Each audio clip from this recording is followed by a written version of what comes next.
Estamos de regreso y continuamos hablando de los temas que siguen causando repercusión. Ayer el gobierno abrogó el decreto que eximía a militares de responsabilidad penal en acciones frente a conflictos. Tenemos invitados sobre este tema y quiero darle la bienvenida al doctor Juan Carlos Saavedra, analista político. Doctor, gracias por acompañarnos. Buen día, un saludo a toda la audiencia.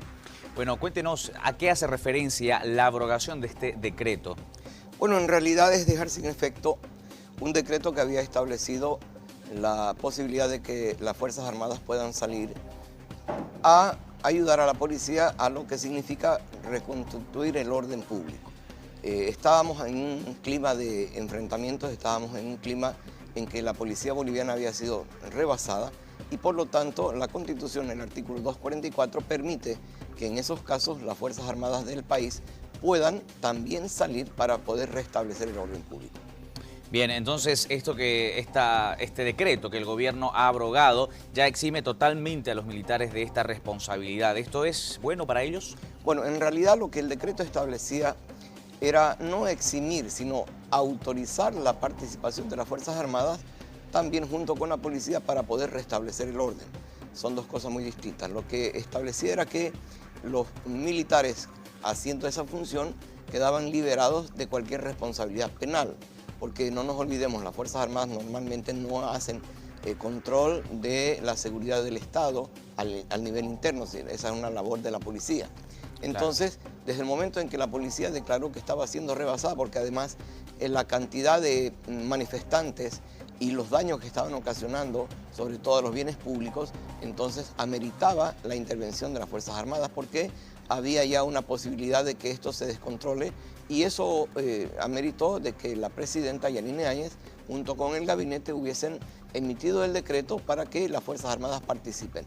Eso desde todo punto de vista ayudó a la pacificación del país porque además la cantidad de manifestantes en las calles había superado la posibilidad de represión de la policía boliviana y además esto permitió que de cierta manera estemos hoy recobrando la normalidad de todas las actividades y sobre todo protegiendo todos esos bienes públicos, sobre todo por ejemplo en La Paz hubo el peligro de que incluso hubiesen hecho volar la planta de Sencata, que hubiese sido catastrófico, ¿no?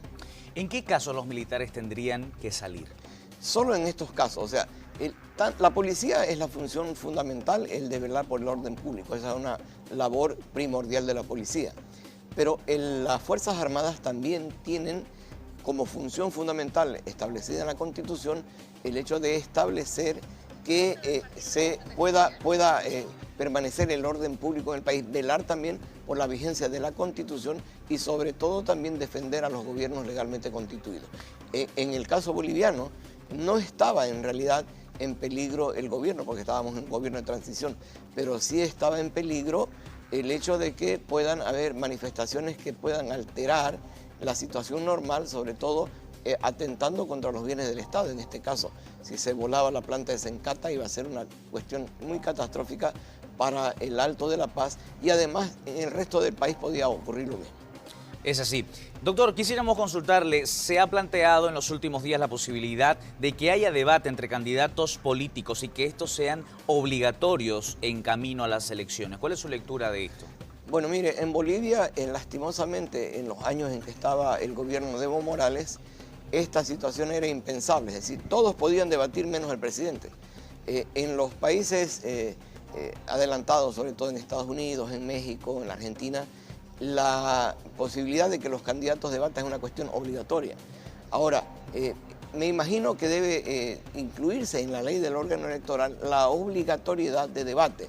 Ahora, quien debe establecer la reglamentación para ello deberá ser el Tribunal Supremo Electoral, porque habrá que ver las posibilidades, habrá que ver el tiempo en el cual deben debatir y las veces en que debe debatir.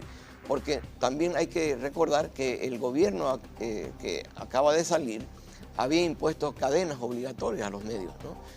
Además, este movimiento que hubo de liberación creo que incluso también ha llevado a la libertad a los medios, porque los medios estaban obligados a colgarse a cadenas en las cuales el presidente a veces estaba 3, 4, 5 horas discurseando. Entonces, el tema de los debates quizás debería ser la única posibilidad en la cual todos los medios deberían cubrir esta situación de debate. Ahora, habrá que ver las circunstancias en las cuales la ley lo establezca. Lo que sí es importante es que la ley del órgano electoral pueda incluir la obligatoriedad de que todos los candidatos puedan debatir. Ahora, y este es un tema también muy importante, Sí. que debe derogarse el tema de que el presidente de la República no tenga la obligación de renunciar. O sea, eso es una situación que deja en una desventaja a los demás candidatos, porque resulta que en Bolivia tenemos el presidente candidato, y el presidente candidato no debatía, podían debatir todos. Entonces, bajo estas circunstancias, debe volverse nuevamente a que la ley establezca que si el presidente va a ir a la reelección, tenga la obligación de renunciar como cualquier otro funcionario, porque lo que los liberó de esto fueron sentencias del órgano judicial, tanto en el tema constitucional como en el tema ordinario, que liberaban a las autoridades de renunciar. Y esto hace de que puedan abusar de todos los bienes del Estado, como lo hizo el candidato Evo Morales. Bien, doctor, ha sido muy importante debatir sobre este tema. Sin duda seguiremos dando seguimiento, valga la redundancia, porque merece la atención correspondiente. Gracias por su visita. Gracias y buen día a la audiencia. Seguimos con más.